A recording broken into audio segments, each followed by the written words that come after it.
Welcome to the Nate KG podcast. I'm your host, Nate KG, and this is a show about jump rope, where I connect with and share the stories of all types of jumpers, ranging from enthusiasts to elite competitors and everyone in between.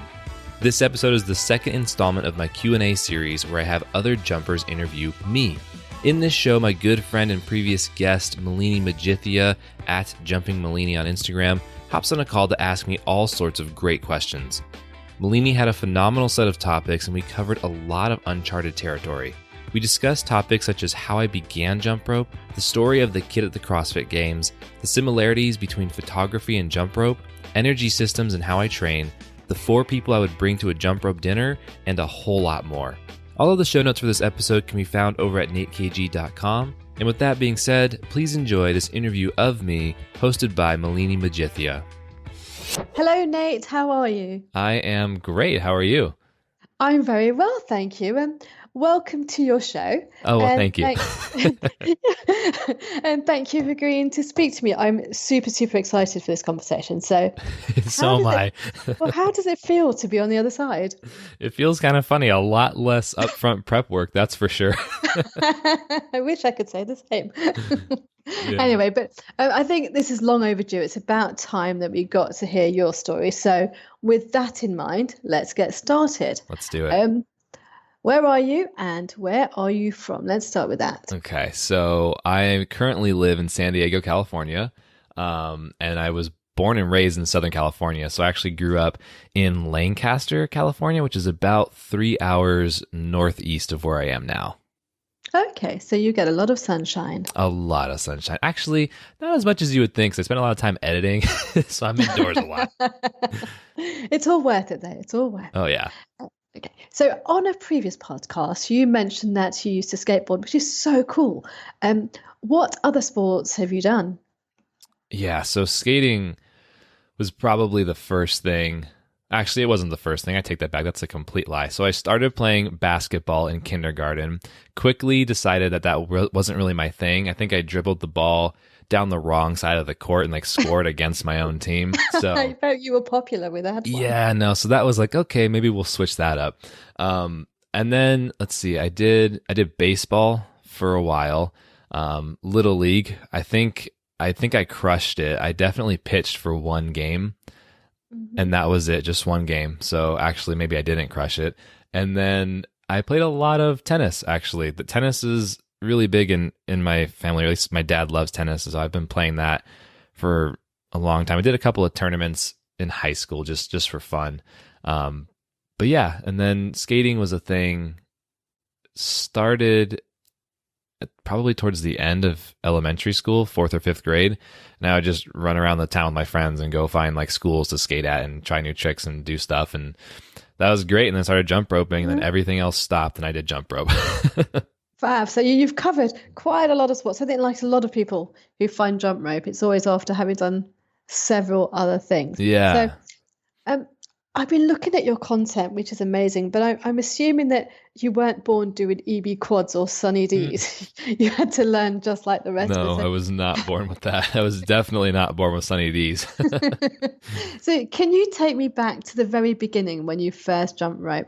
How old were you and who introduced you to the sport? Yeah, so the age, I'm not sure. I want to say somewhere between 10 and 12.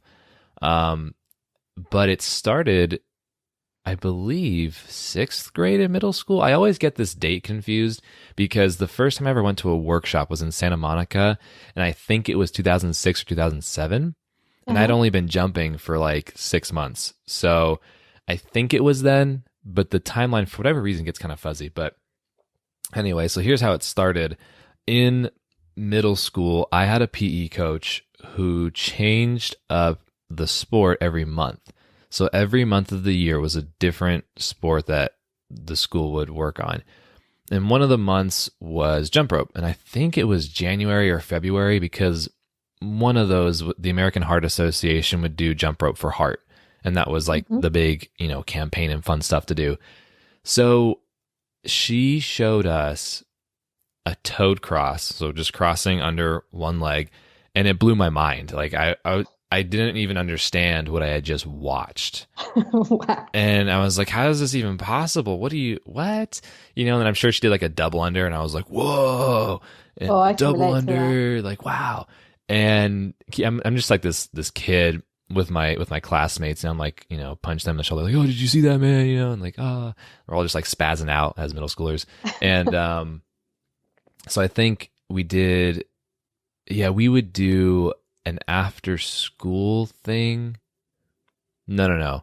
We did stuff during PE where we would just go around and learn. Think of like a typical meetup or a typical like workshop. Everyone just grabs a rope and you all just go for it, right? And Hmm. it's middle school, so this is when people are starting to learn that they don't have to care about anything. So you would have like some kids that are off in the corner, like, I'm literally too cool for this. And then some kids are like, oh, like, this is cool. Like, I've done this before. And then there was me, and I was like, I literally want to learn all of this. And I just can like, so imagine you doing that. yeah. And I actually had a couple of friends that were into it too. And it just organically turned into like, hey, let's meet up before school starts and jump in the morning, which was pretty cold actually.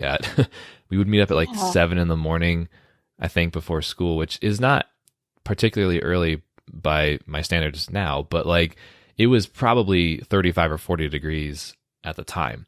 So it was cold, but we would do like warm-ups, we would stretch, and then it got to the point where after that first workshop, we all came back together, and my PE coach at the time was like, well, maybe we should start a team. We were like, yeah, let's do a team.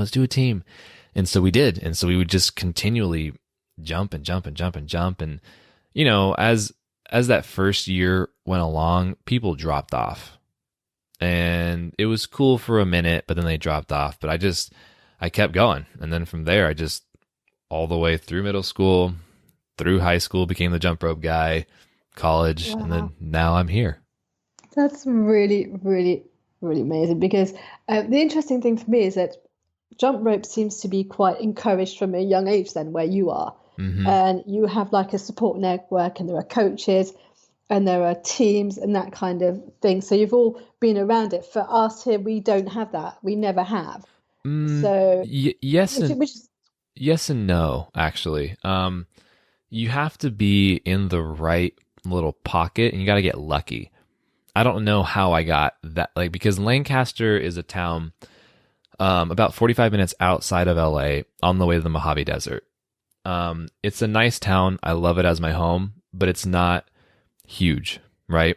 okay. The fact that I got lucky enough to have a PE coach who knew Richard Sindali back in the day and brought that jump rope stuff from American Heart Association back to us is like, there's just no other way to describe that but luck.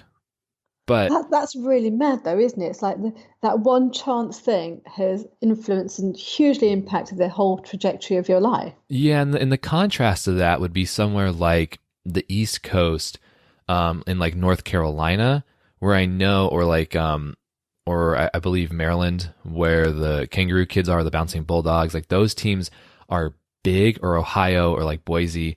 The teams that are there are so big, they go do so many shows that your chances of being exposed to jump rope are much greater. There was Uh, nothing going on where I lived at all, except for my one coach. But yeah. so that was luck. It is Hmm. sheer luck for you. Hmm. Okay, so why do you jump rope? What is it that does it for you? You know, yeah, that's a good question, because there's so many reasons. I think that the why changes. I think it started with the same thing that we all feel, which is when you get your first cross, it's like you're mind blown. Like, you have this like straight Yeah. shot of like adrenaline and euphoria, and you're like, whoa, is this what drugs are like? And then you just you get hooked, and you're like, oh, it True. is. No, I'm just kidding. That's what it was. And then it just became, can I do more? Like, is there the next? I bet I can probably get there. And then I think I was naturally predisposed to working hard for something and then achieving it. Right. You know what I mean? Like, Yeah. to me, it just made a lot of sense that, like, I would work really hard for something, and when I got it, it was so tangible, but you still had to work hard to keep it. And for whatever reason, that just hooked me. So it's a challenge. It's a thrill of accomplishing something through just hard work. Is that what it is for you? Yeah, and just this question of like, well, how far can I really take this? Mm, How far can I really push this? got it. Hmm. Um, do you have any? What are your favorite jump rope skills? I absolutely love quads, handstands, push-ups. In Those, in that order. I mean, well, it depends on the day. If my body's hurting, probably not handstands. Um, I don't know. It's just there's nothing. Actually, I think that my favorite has got to be handstands, push-ups, and flips because there's nothing like stomping a really like when the first time I did a triple under frog. So the rope goes under twice in the air, and then you land in a handstand. The first time I landed that, it's so hard to explain, but it's like you're airborne and you've literally accomplished something that you didn't even think was actually possible, you know? Did you feel superhuman when you did it? Oh yeah, I literally the first time I did that, I texted my buddy and I was like, dude, I just tried this because the first time I tried it, I didn't think I was going to get it. I can only do double under frogs and I could do them pretty cleanly, but I didn't think that I could hit a triple under frog. And I was like, well, what if I just like send it, let's just go for it. Hmm. And so I did, and I let go of the rope and it like flew. I was in my backyard and it just like flew away. And I kind of sat there and I was like, well, wait a minute. That actually wasn't terrible. And so I tried it a couple more times and I was like, this is doable. Again, like how far can I push this? And then I think I finally got it and then like stomped it. And then I texted my buddy, I'm like, dude, I just got triple under frog. This is crazy, And yeah, it's just that same. The thing with strength skills is that same feeling you get when you first got the cross is amplified by like 1,000 because you've manipulated your body in such a interesting and powerful way. I can only imagine, Nate. Okay. What's the most complex skill that you haven't landed yet? Is there anything you're working on? Oh, there's always stuff, a good testament to that is Seth and Porter and Zach, like to me, those three guys, and I'm probably leaving out some people and I apologize, but like those three people, they push. I mean, Seth just did a double backflip AS or like chucked it like a while ago. And, those guys are doing all of the skills that everyone else thought were near unattainable. So that doesn't ever really stop, like there's always something to keep doing. But in terms of like me specifically, I think I could do a lot of work on my backwards TSs and backwards ASs and backwards CL skills. Those have always been an Achilles heel because I've just never really liked them. But I think being technical like that would open up a lot of doors. So it's funny because whatever level you're at, I find that everyone has an Achilles heel in a skill. Oh yeah. Oh, no 100%. matter what. Yep. I'm guessing that never changes, even when you've got all the stuff you think you could possibly get. Well, that's the thing is like feel that. the same way anyone who's listening right now, whether you've just started 5 days ago or you've been jumping for 5 years, I can almost guarantee that there are skills that you can pull to mind immediately that you're like, I can't do that right now. Or I wonder if I could. Yeah, right? And so it doesn't matter how hard the trick is, and hard is in quotes there. It doesn't matter how hard it is. It just matters that there is always something next. And here's why. When you get to Seth and Porter and Zach's level, you have all these foundations, but the way you mix them changes. And something like a handstand landing in an AS versus an AS landing in a handstand, subtle difference, incredibly different skill. So it doesn't matter how many years you have been jumping rope, how proficient you are in your skill set, there is always something else to learn or achieve. Is that? Always. And I believe that will never stop with jump rope, because if that was going to stop with jump rope, we would have seen people plateau. Right. But yeah. the people who would have plateaued are just creating the new things now. And I think that that's actually, I don't think that that's actually unique to jump rope. I think every sport is like that. I think Yep. what's unique to jump rope is it's harder to hit, it's harder to hit like a leveled off area, right? So like if you were like Yes. swimming or running, there's a certain measure that you can attain and maintain and keep that consistent. Whereas with jump rope, it's always pretty fluid, with the exception of like if you had a freestyle routine that you kept up, but you just repeat that same routine over and over. I guess that's the equivalent, but even then, it's still not going to be the same as like just maintaining like a 5-minute mile or something, you know? Yeah, no, that makes sense. It's like having gradings in karate. Like Mm-hmm. that's the level and you stop at this next level and you know what you're going for at that point. It stops here and starts again here. Yep. But yeah, I see what you mean by the fluidity of it. I think that's one of the beautiful things about jump rope, that I think I will continue doing it simply because it's endless. There is no limit. And there's something that you can do for high intensity and low intensity always. Yeah, yeah. And You it's know? never boring. It's never going to be boring. Exactly. Yeah. Can you talk to me about training? What does your training typically involve? My training changes every week. Okay. It basically does. We were chatting a little bit beforehand, but I've kind of seen my training in chunks of 2 weeks and in chunks of like 6 weeks. Those seem to be my time frames that I can be consistent. After those time periods, it changes. And that's just because of the natural rhythm of life, I think. I'm not aggressively pursuing being a competitive athlete, so the consistency isn't really required. I'm more curious. So I might be discussing something with like Selena about programming. I might be reading about periodization or energy systems, and I might be thinking, I wonder if this workout, or I wonder if this kind of training stimulus will yield this result. And so I'll put myself through it just to do it, you know. Can you give me an example of that? So I'm interested, you talked about energy systems. Mhm. So What do you mean by that? so the body, this is like a really in-depth topic, and I'm not the most intelligent and well informed on this, but I know enough to probably give a good picture. The body, the way things work inside the body on a cellular level change depending on the exercise you're doing. So there's literally different systems of creating energy. So if you're familiar with any kind of base level biology, which if you've done any personal training work, I'm sure you've been required to learn this, but like things like the ATP cycle, creating energy, or like the Krebs cycle is also in there, but later. And depending on how long your workout is, depending on how intense it is, depending on how many, the frequency and repetitions, depending on the rest time, that all changes what chemicals your body is using. And some are better suited to other sports than others. And a super easy example that's pretty straightforward, sprinting versus a marathon.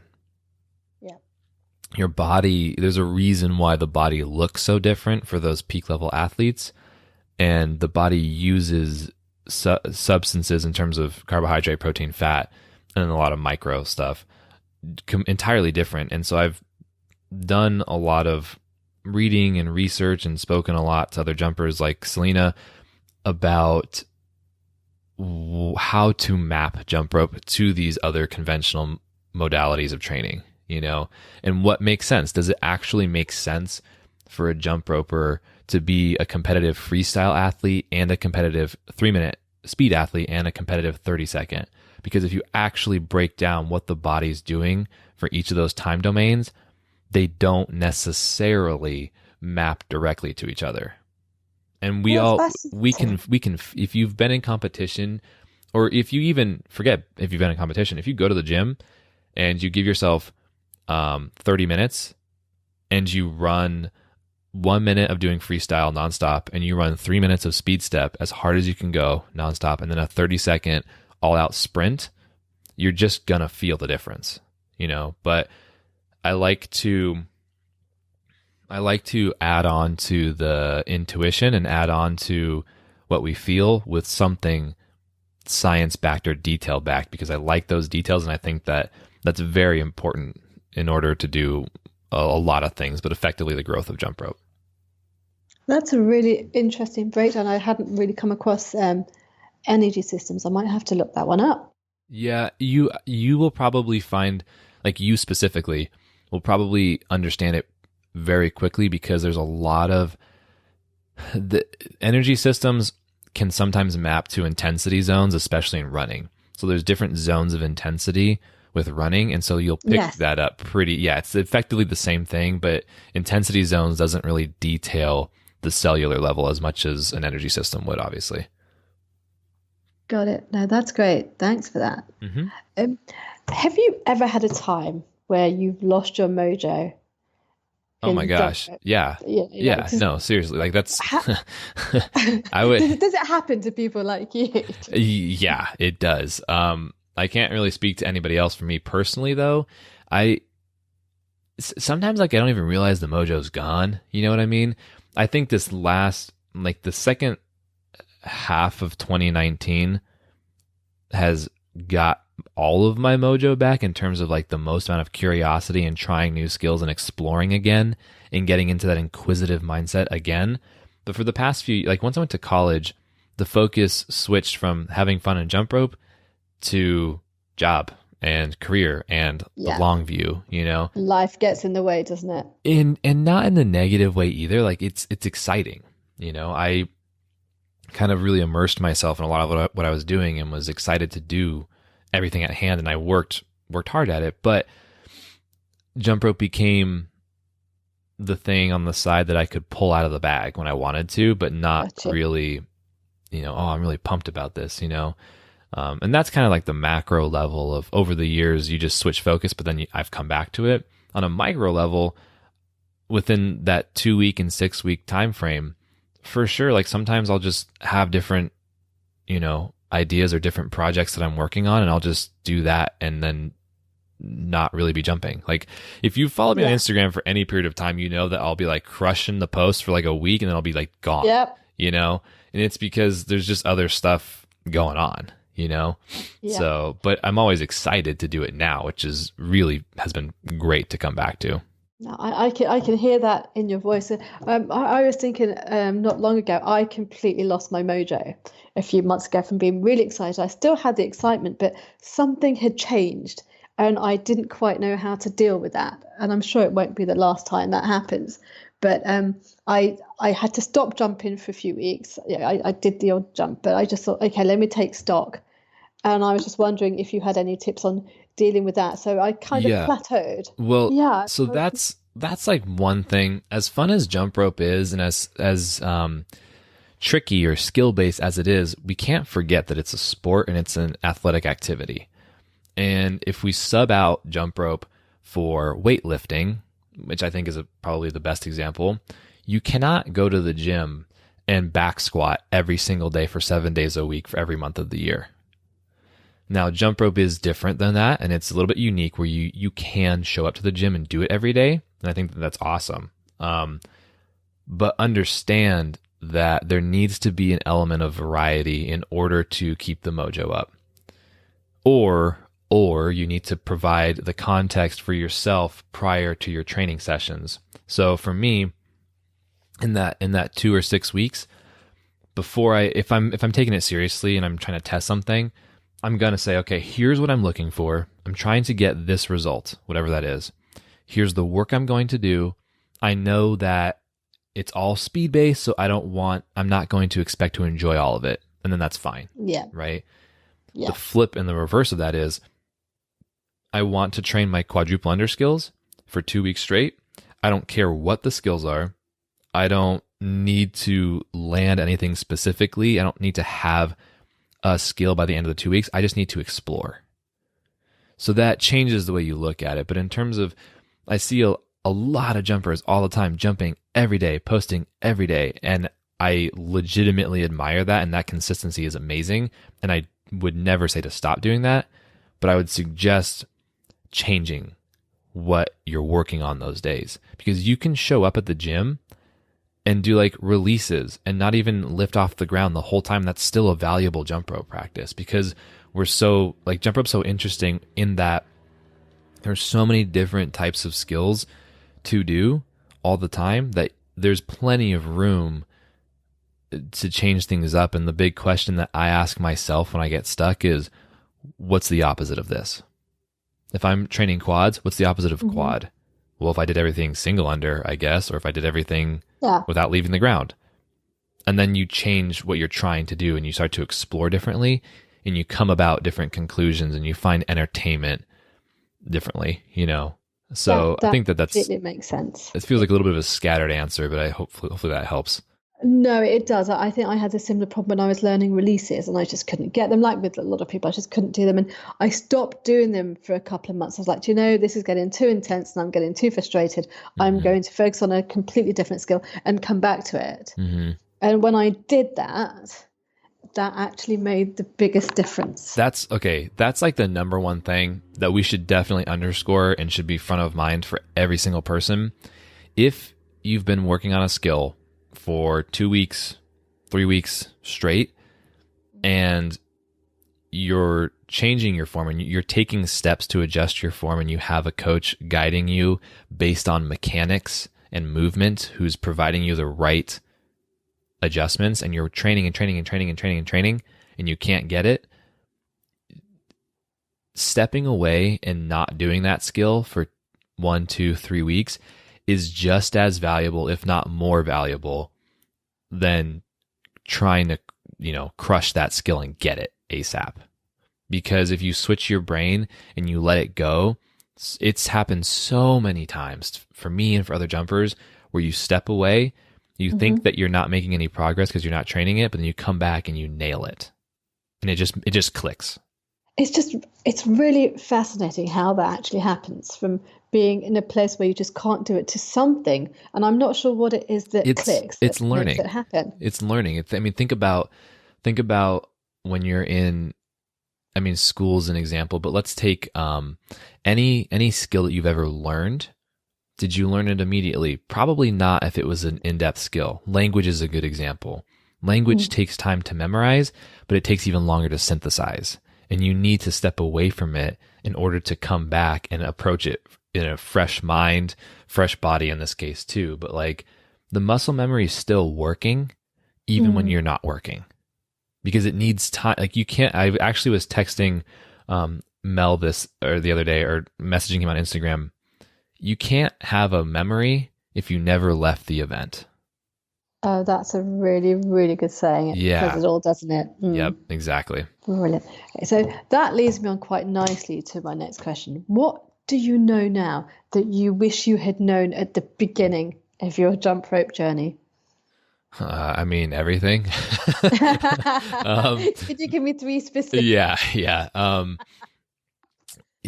Things that I wish I understood. Okay, the first one is not really jump rope related, but it kind of is.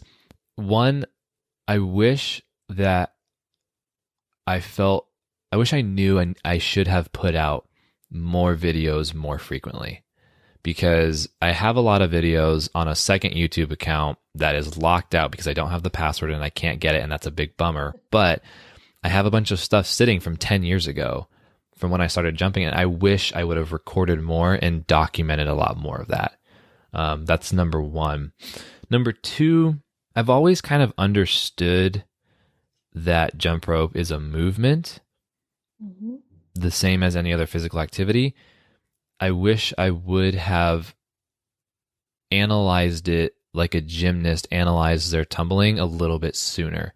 I don't regret it. I think that was just naturally part of the process. I mean, if you're a kid in middle school, how much are you really going to do? But had I seen it from that perspective a little bit sooner, I think it would have potentially accelerated a little bit of the coaching I do and that kind of stuff. In terms of the third thing, there's really, everything kind of happened fluidly. So I don't really think that there is much more than that. Okay. Because the rest of it is just, how else are you going to learn? I would have jumped more in college. I wish I would have known that you didn't have to be a competitive jump roper to still be a jump roper. That's actually it. Number 3 is I wish I would have known that you don't have to be a competitive jump roper to be a jump roper. All right. So do you think the fact that more people are taking up jump rope outside of the competitive world, like in the mainstream fitness industry, do you see that trend has happened in the last 5 to 10 years, or what do you see for it?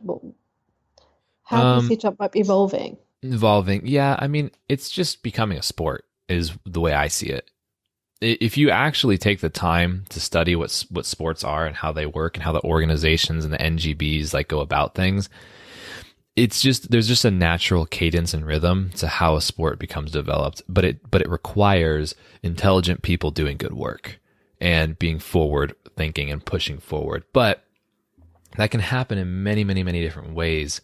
So from my perspective, currently we have new organizations pushing the competitive aspect and trying to grow and bolster the competitive aspect, which is amazing.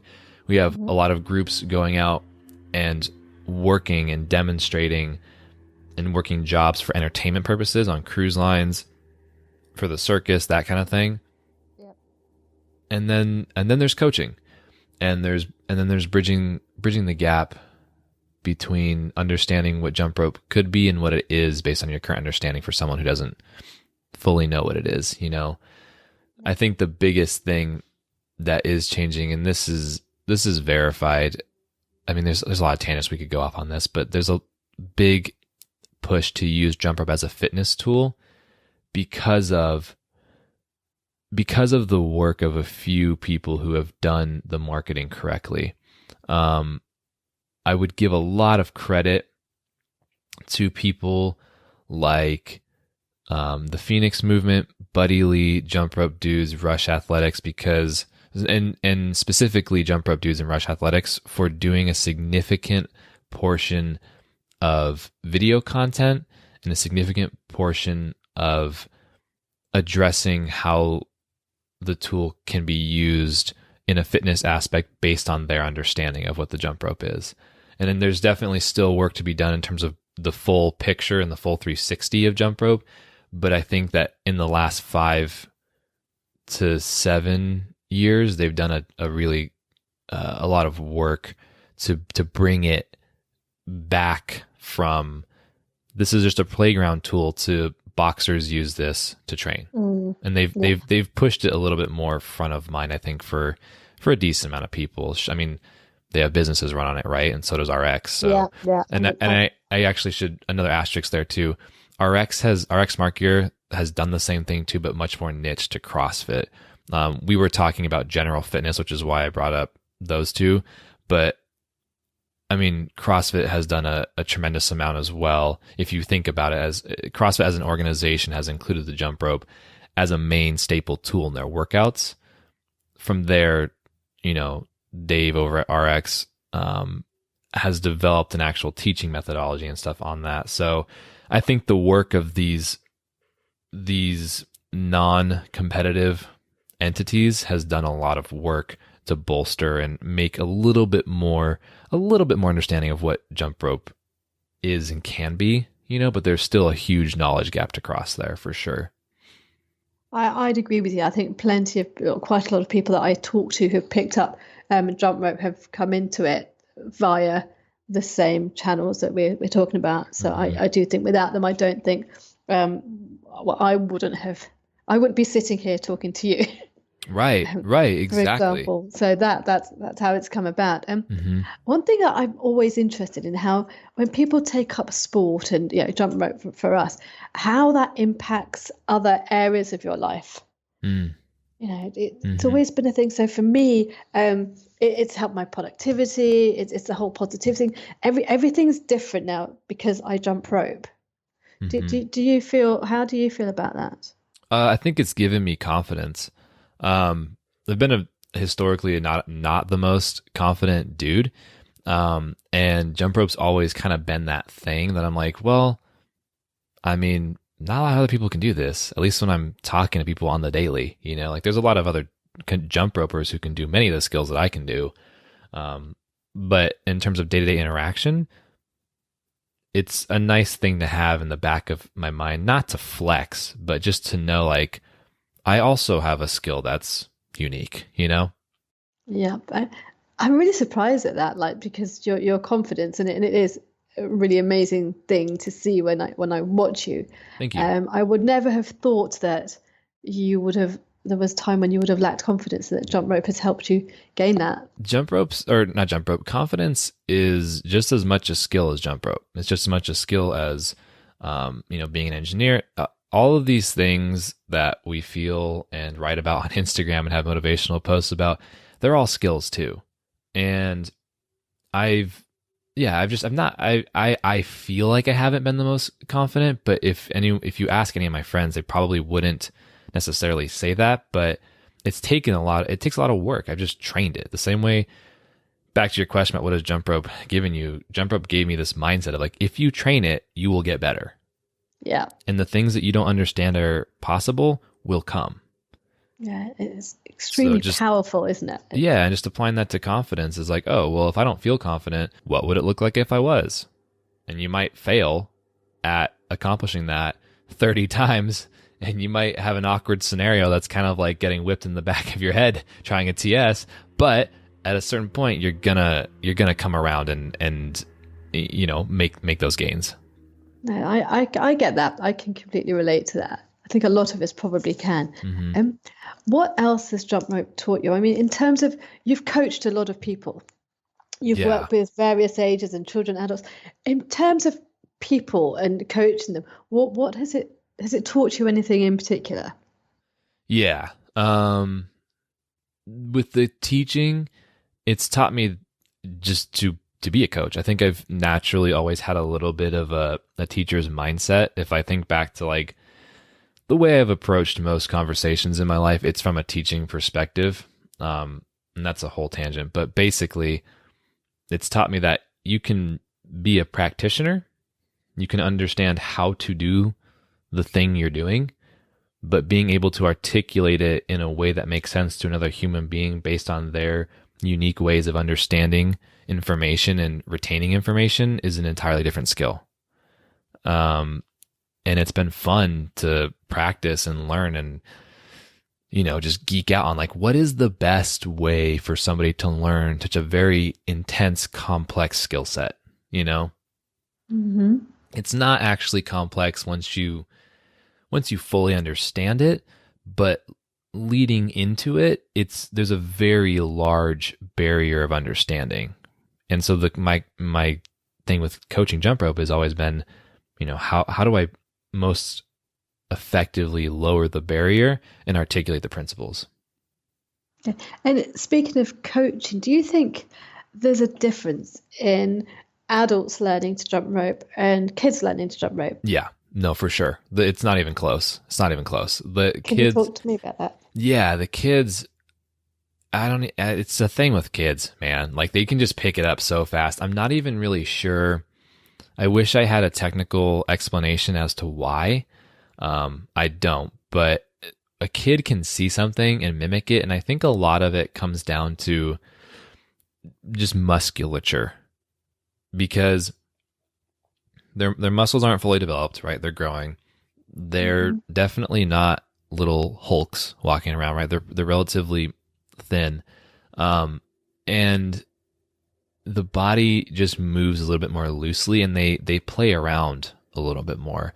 Whereas adults require a little bit more logic, and the musculature is more developed and more tensed out for many reasons. If you did another sport, if you work hunched over all day, if you don't stretch, which most of us don't stretch all the time, and so adults just pick things up differently or a little bit more rigid, and I think the big thing is adults, from what I've done, have to understand what's happening, whereas a kid will just flip around until they get it, Yeah, that's exactly what I was going to say. I learn by someone explaining why I'm doing what I'm doing and how I'm doing it. I can't just watch and learn. That's why whenever I'm watching any videos to learn something, I have to slow them down frame by frame. I can't just instinctively, intuitively just do it.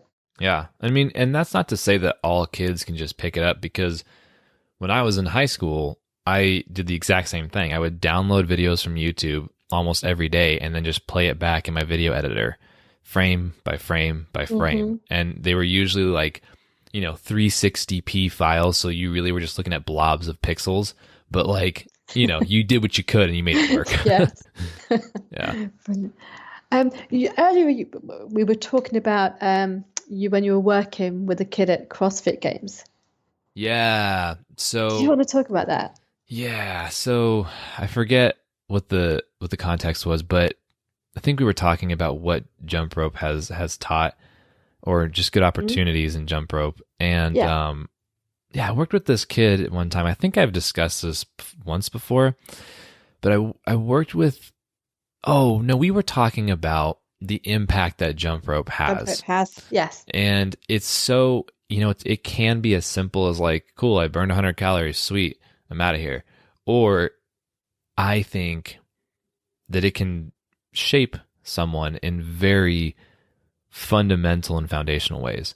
Because I worked with this kid at, I think, the 2013 or 2014 CrossFit Games. I was with RX Smart Gear. We were, we had a big booth and tent, and we were, selling ropes, being vendors at the games. And one of the things that we do is let people come up and try the jump ropes, obviously.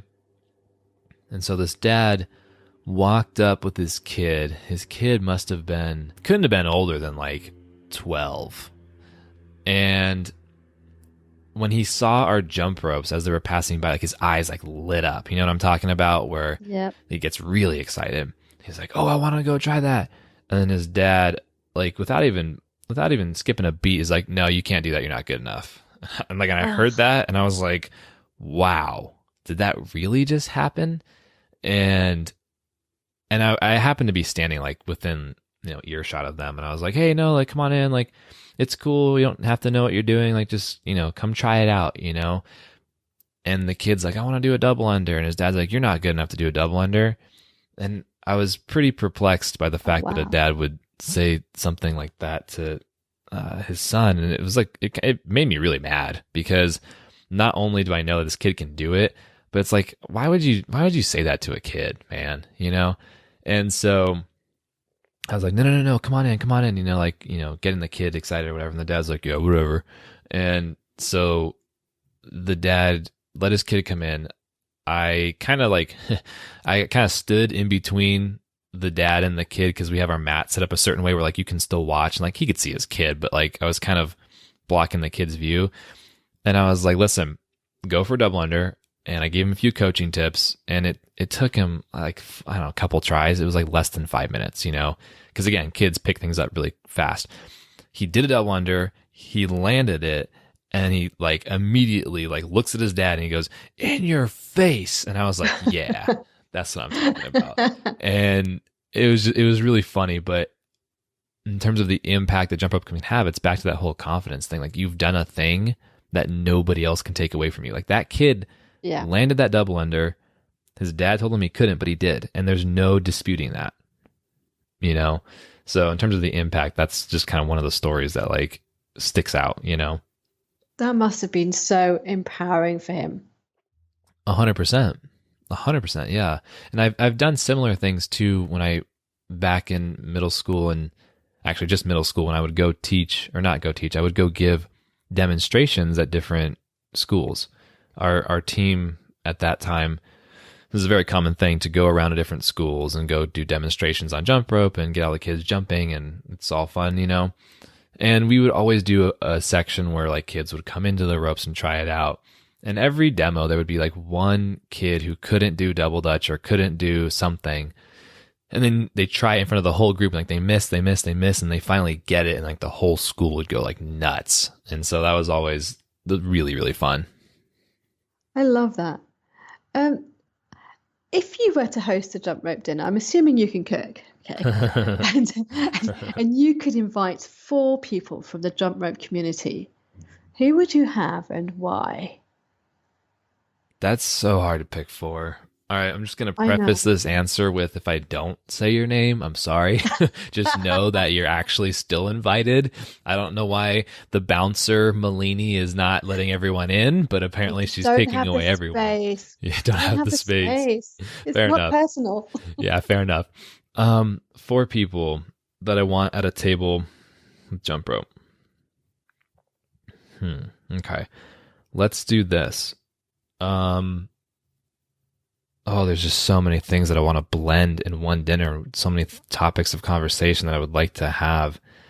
I think, You're allowed to. yeah, I think that, well, it would require more people, but I think that if I was going to pick 4, I would probably want Mike there because we're friends and I haven't really talked to him in a while because he's a dad now. So, we could just catch up. So that'd be fun.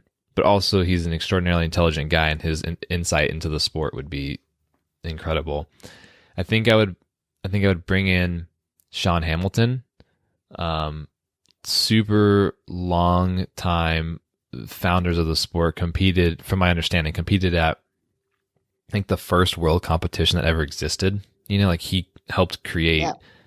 I think, the majority of organizations in the US, and I need to get him on the podcast, but he would be there for sure. Yeah.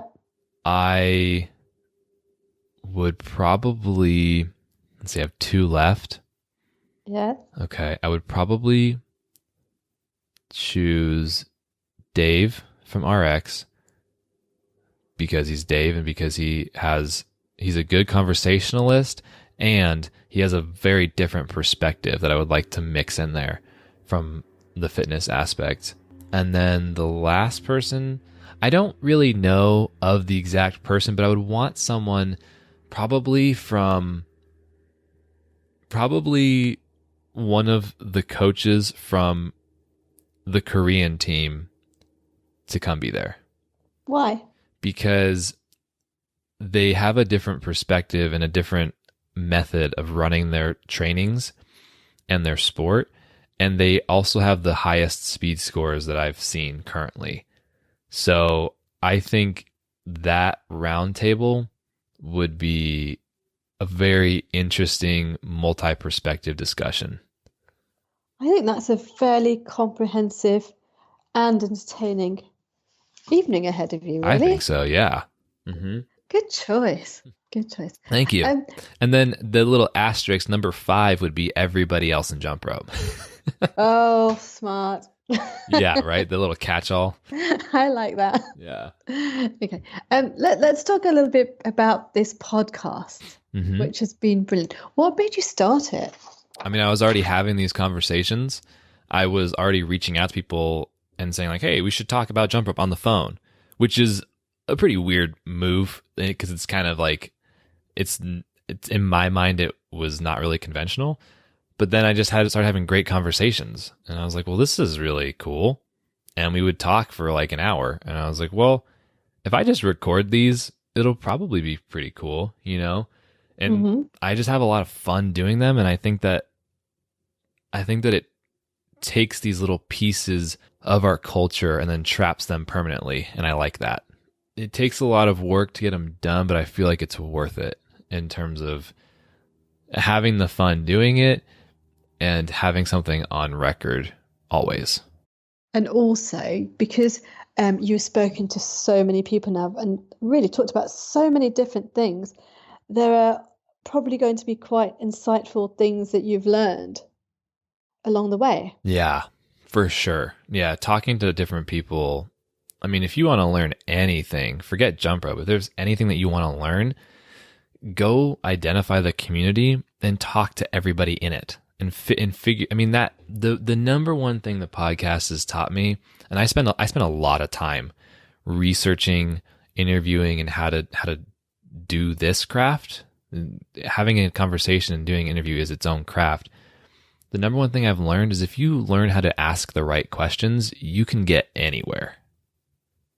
Like anywhere. Because if you figure out how to actually be effective with that and natural, that skill set I think is up there as one of the top most important skill sets.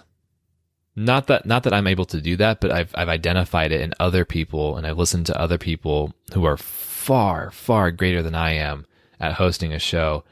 And what they do is so impressive, and it translates to everything else, I think, in their life. Well, I think if you're not there already, you're certainly on your way. Well, thank you. I appreciate From what that. I've listened to. Um, so you coach, obviously RX, you're coaching, and we see the coaching tutorials that you put out. Mm-hmm. What else can we expect to see from you in the next 12 months? What's your ultimate goal? Yeah, so a lot. This is a really fun time because I'm kind of synthesizing a lot of things that I've been working on the past 4, 5, 6, 10 years. I don't know. It depends on how you look at it, really. But I'm going to hopefully be putting out a tremendous amount more content that people hopefully will like and will value in terms of, tutorials, explaining things, and connecting and bridging the knowledge gap, I hope. Things like slow motion videos, things like tutorials, things like, weekly email newsletters, things like this podcast, trying pretty hard to keep that consistent. So, yeah. And then beyond that, I have no idea. Like, I have a feeling that things are going to skyrocket. I mean, things are already, as they stand right now, so far beyond anything I could have ever imagined or hoped for back when I was jumping on the asphalt in middle school. So I would imagine that things are only going to expand even greater than that. I have a couple of things on my mind that I'd like to long-term attack, but we'll see how that plays out. Well, we'll all be watching this space. Oh, well, thank you. I will be for sure. Outside of jump rope, let's talk about you outside of your number one passion. Do you have any other interests that get you really excited?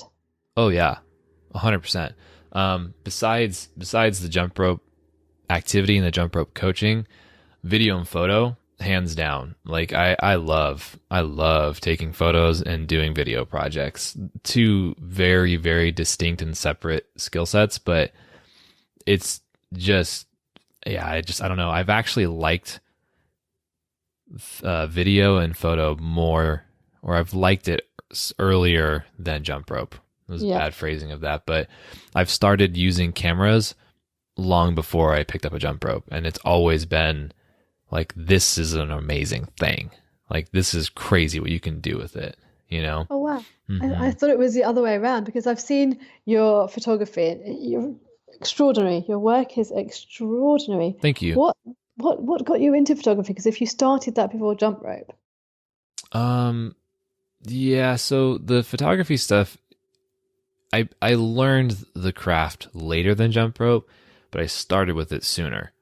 Because I remember being like 9 or 10, skateboarding in front of my house with my buddies. I'm like, oh, let's make a skate video. Let's get sponsored. I never got sponsored, but like, I would have this video camera that had actual tape in it, like the kind where you would click the side of it and it would like open up the physical reel of tape, and then you would like take it out and swap out the new one. And you couldn't put it on a computer. Actually, you can. It's a really terrible process, but I would do that, and I would have this camera. And I remember just holding it, thinking to myself, like, this is a really cool thing that's powerful, and I don't know why, and I don't know how to use it, but it's awesome. And right at the end, I think the middle or the end of high school, I got my first DSLR. And the first time I ever moved the barrel of a lens and like went to change the focal distance, I was like, this is so sick. Yeah. And then I had no idea what I was doing. And I was like, this is very difficult. I have no idea how to use this thing. And had fun with it. And then it wasn't until college I actually picked it up again.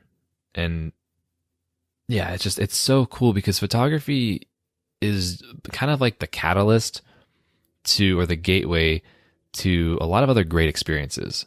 Like, the reason I started photography again was I was starting to get up at like 5 a.m.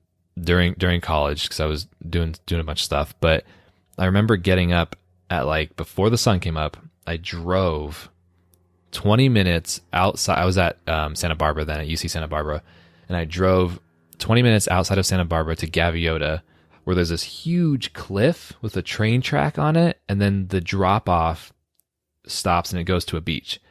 I remember I was out there, parked my car off the freeway, got out, couldn't see where I was going. This is actually it was probably pretty dangerous. I would not recommend doing this if you're in Santa Barbara, but the grass was like waist high, and I was like trudging through like the dewy grass, getting all like wet, got out past this little, field to where the train tracks were. And then I set up my tripod and I took a bunch of photos, and I remember it so vividly because I was taking photos in the morning and they were kind of cool. The train tracks were being framed right. I felt like I, for the first time, kind of understood how to frame things properly. Mm-hmm. And then the sun was coming up, and then it kind of stopped being cool. And I was like, well, maybe I should leave.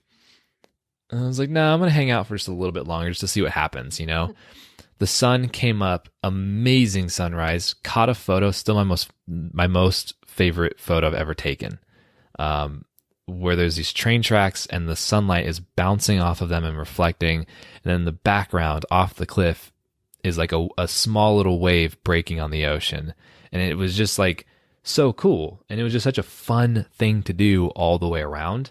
That's just that kind of experience is just, every time I've ever gone out to shoot, it's been that kind of a thing. And then as I learned portraiture and like doing portrait shots, you don't just go take photos. You have to go connect with the human. You can go take photos and just do it like that. And I've certainly done that as I've learned, but it's awkward and it's not fun. And going out and meeting the human and talking with them and like, hey, like, what's your life like? Let's take some photos. Cool. What are you looking for? And it's just a fun process. And with the right people, you really get some amazing work. And it's just a nice sense of pride when you get it into your computer and edit it and you're pumped, It's also very technical and there's a lot of detailed things to learn, which I really enjoy.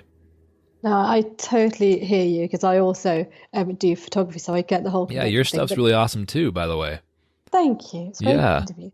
But I was thinking the whole process of learning photography, because you have to be quite obsessive with it to get it. Mm-hmm. Do you find any parallels, any similarities between taking the approach to learning photography and jump rope?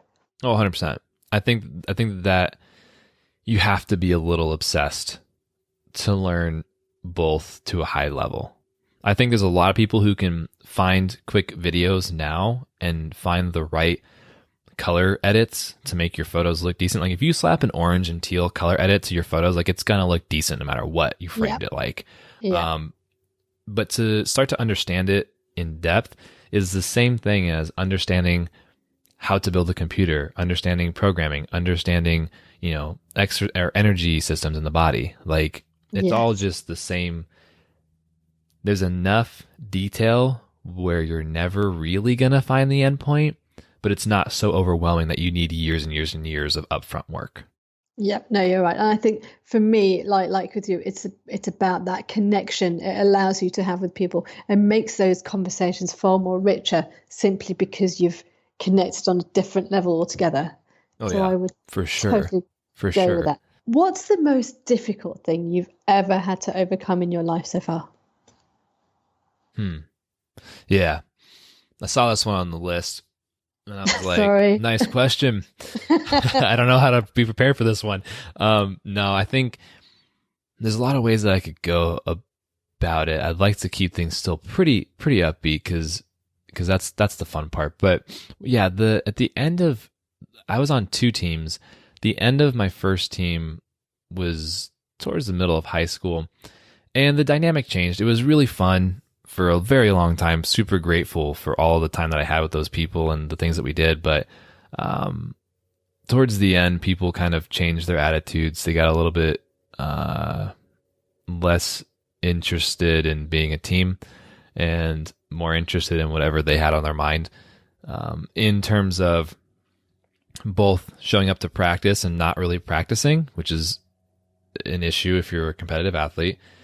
But then also just a lot of like back end petty stuff that my parents had to deal with. and I don't really need to go into the full detail, but it was enough where it turned this micro community I had into not a community. And so I would be at practice around people, but not really, And then I spent a majority of my time at home in the backyard training and doing my own stuff because A, I enjoyed it, but B, it was just better for me to not be around those other people, It was more fun and more useful and less frustrating to just be by myself and do my own skills. And that's not a bad thing. I'm glad that that's how it went because I think a lot of discipline was learned by doing that. But in terms of the difficulty, it's pretty hard when you've got if you're thinking about early high school, middle high school, like you're not that old. Like that's the prime zone for I care what other people think about me. Absolutely. Your whole confidence, your whole being is based on other people's perception, your peers, isn't it? Yeah, exactly. And I think a significant portion had to do with skill set. Without sounding over the top, I did, because I was very obsessive with jump rope, I did learn my skills very quickly and aggressively because I think it just came down to sheer hours of practicing. I would practice for 2 hours, go home, and then practice for 2 hours. And because I could do that then, on the weekends, I would be in the backyard trying new things, and so your skills just accelerate pretty quickly. But I think a lot of it had to do with people not liking that. And I was like, I'm not going to stop learning skills. So, know, and then people that were your friends are no longer. And so, it's just part of how things go. But in terms of difficulty, that was a pretty bittersweet and important lesson to learn. But it's a lesson that you learned well and has got you where you are today. Yeah, I think it's definitely been it shows up a lot in the work world. If you've ever been in a company that's like medium to large size, a lot of the same kind of politics and how that kind of plays out, it's the same stuff. So by the time I actually did see that in the work world, I was like, oh yeah, I know what this is, So yeah. You're completely prepared for it. Mm-hmm. On to the ultimate question that everybody gets asked on your podcast. Yes. What is jump rope to you? You at this point, it's like my thing. Like it's my thing. I don't know how else to describe it other than everything I do connects to it. If you think of a tree, like it literally is the trunk of the tree. There's definitely ancillary skills that complement it and like the bark that surrounds it, but jump rope is kind of that main stable foundation because everything else that I learn, though I might take a divergence off a different path and go learn video or photo or go learn random skills like motion graphics or whatever that seem to not have any purpose, or go to college, which college wasn't supposed to be jump rope related at all. It was supposed to be get a career. All of this stuff is coming back and circling back into and feeding jump rope. So it's kind of interesting to see that happen. So yeah, it's my thing, That's a great answer. And on that note, thank you very much for your time today, Nate.